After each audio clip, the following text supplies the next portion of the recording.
Pada masyarakat Tuban yang berbahagia, saya selaku Direktur Rumah Sakit RSUD R. Kusma Tuban dan juga saya mempunyai pengalaman di dalam menangani daripada pasien COVID, baik itu pasien pribadi, pasien yang ada di rumah sakit, maupun keluarga saya sendiri.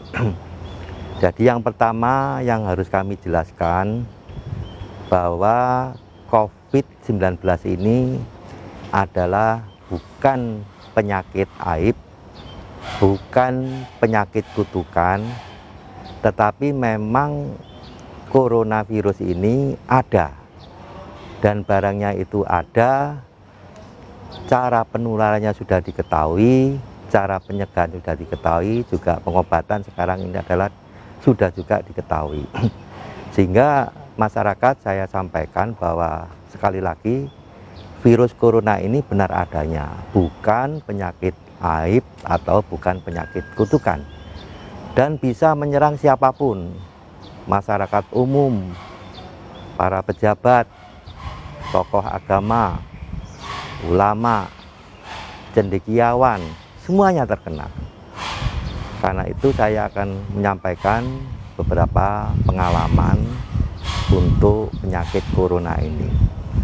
Yang penting diketahui bersama, kita harus bisa mengenal secara dini tanda-tanda daripada kalau kita terinfeksi virus corona.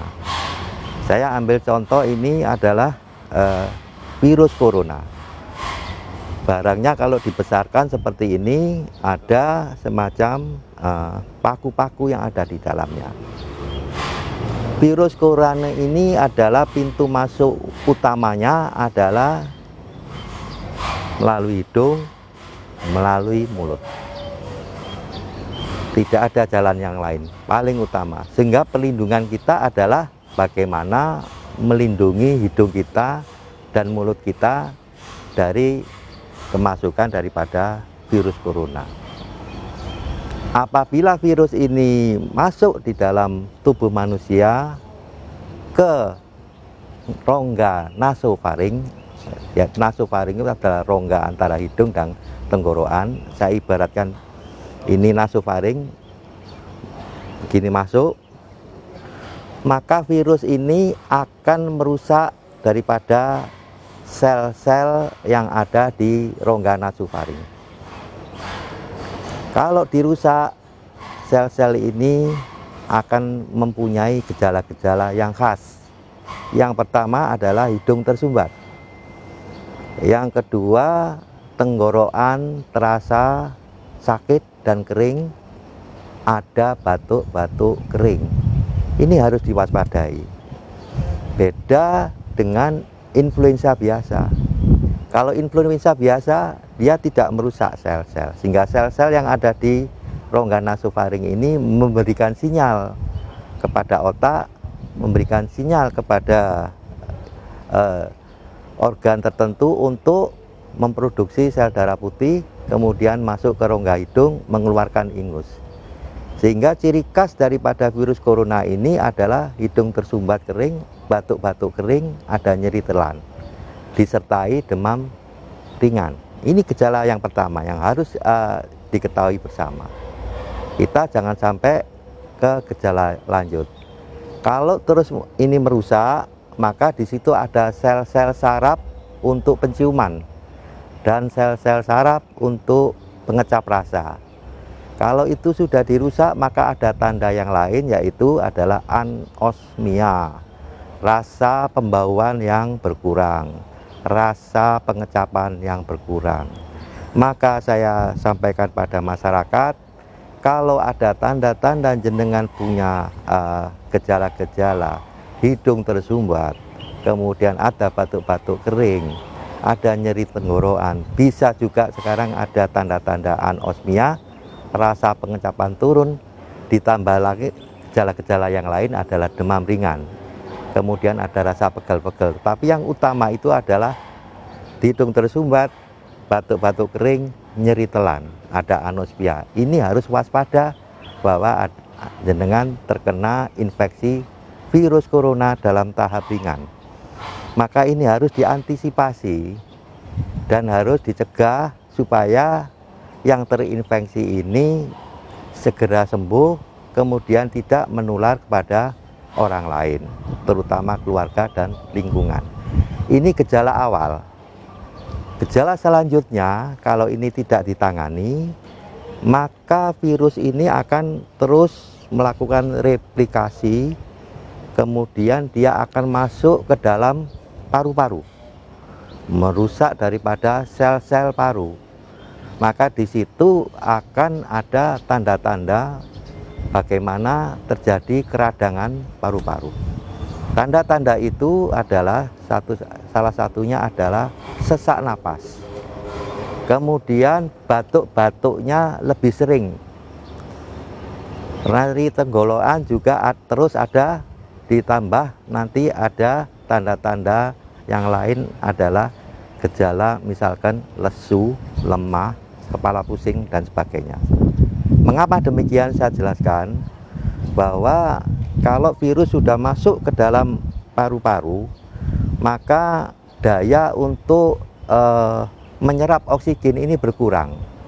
Ini ditandai kalau ada alat namanya oximetri yang ditempelkan ini, dia akan turun saturasi oksigennya, yaitu biasanya di bawah 95%. 94% ke bawah ini waspada bahwa fungsi dari paru-paru ini harus benar-benar diwaspadai. Ada pengurangan daripada fungsi paru-paru. Normal daripada seseorang untuk saturasi oksigen yang ada di tubuh kita adalah 95% ke atas. Normalnya biasanya adalah sekitar 97, 98, 99. Maka kalau virus ini sudah masuk ke dalam paru-paru, oksigen akan turun, akan terjadi peradangan. Gejala-gejalanya tadi saya sebutkan adalah dia ada sesak napas, batuk-batuk kering ini makin sering, ada nyeri telan, kemudian ditanda-tandai dengan tanda-tanda lain, lesu, lemah, mual, kepala pusing, karena oksigen di dalam tubuh sudah berkurang. Kalau virus ini terus berkembang, dia masuk ke dalam rongkongan, kemudian ke usus, ini bisa ditertai dengan tanda-tanda lain yaitu diare. Diare karena virus corona. Maka kalau sudah ada tanda-tanda yang berat ini, segera untuk dirujuk ke rumah sakit. Jangan sampai terlambat. Ini adalah gejala yang khas yang seseorang terinfeksi daripada virus. Masyarakat sampai saat ini masih kadang-kadang ragu, saya ini terinfeksi virus atau bukan. Maka dengan pengalaman saya yang saya sebutkan tadi, menangani pasien pribadi, kemudian melihat pasien-pasien yang ada di rumah sakit, termasuk keluarga saya sendiri, saya hampir pasti kalau muncul tanda-tanda seperti ini, hampir pasti 90% terinfeksi corona. Segera berobat. Kemudian bagaimana cara mengobati untuk pasien terinfeksi? Kita bisa mengobati diri sendiri apabila kita masih terinfeksi oleh virus corona dengan gejala-gejala yang ringan atau gejala sedang yang saya tadi sebutkan, yaitu adalah pertama hidung tersumbat, kemudian ada nyeri telan, kemudian ada batuk-batuk ringan, ada demam ringan. Ini segera kita obati sendiri. Apa obatnya? Satu, bahwa virus ini akan mati oleh yang namanya antibodi. Antibodi ini adalah zat yang dikeluarkan oleh tubuh kita sendiri untuk melawan daripada virus. Bagaimana antibodi ini bisa terbentuk dengan optimal? Apabila yang bersangkutan ini tidak stres. Kalau stres, maka produksi daripada antibodinya tidak optimal. Kita enjoy saja, kalau terkena virus, kita senang saja, percaya diri dan semangat. Ini salah satu adalah untuk meningkatkan antibodi secara optimal. Bapak Ibu sekalian, selanjutnya bagaimana?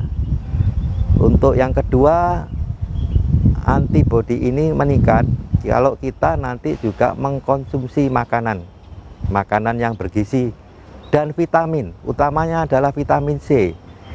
Vitamin C ini adalah vitamin yang sifatnya basah dan ini bisa untuk meningkatkan daripada antibodi tubuh manusia. Konsumsi teratur vitamin C sehari, makan teratur, dipaksa kalau tidak mau makan dipaksa untuk makan. Ini yang kedua. Yang ketiga, olahraga. Wajib ini olahraga, terutama di pagi hari dengan sinar matahari, olahraga ringan, senam ringan, jalan-jalan. Ini salah satu adalah untuk menguatkan daripada antibodi. Mandi air hangat. Mandi air hangat ini cukup penting untuk menyegarkan tubuh. Nah, kalau itu nanti bagaimana ini tanda-tanda daripada kalau virus ini menghilang? Kalau kita terinfeksi awal, kemudian kita melakukan itu pengobatan seperti itu, maka nanti 7 hari kita sudah merasakan bahwa kita sudah mulai bugar.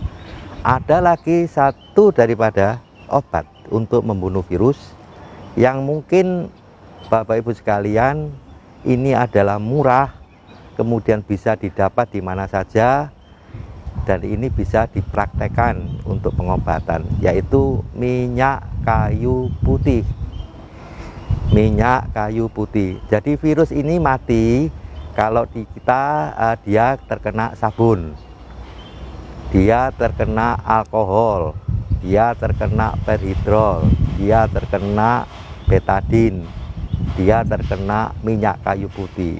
Sehingga apabila virus ini masuk di dalam tubuh manusia, kemudian ke tenggorokan, selain obat yang saya sebutkan tadi, maka untuk perlindungan, masker ini pertahanan pertama.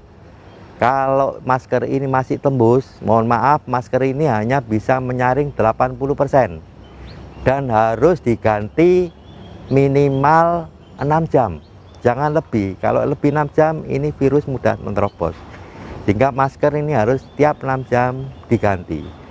Kalau pakai masker seperti ini 20% virus masih bisa masuk ke tenggorokan, maka alternatif kedua untuk mematikan virus yang ada di tenggorokan atau rongga nasofaring, kita tetesi masker ini 5 tetes tiap 5 jam minyak kayu putih, kemudian kita hirup.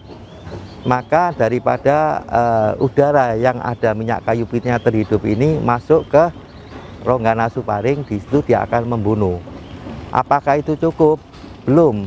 Kita menyediakan setiap hari 3 gelas ukuran kecil, beri air hangat, beri 9 tetes minyak kayu putih, kemudian diminum. Tetapi minumnya adalah tidak langsung diminum, dilakukan untuk kumur-kumur. Tujuannya adalah apa? Untuk membersihkan virus yang ada di tenggorokan.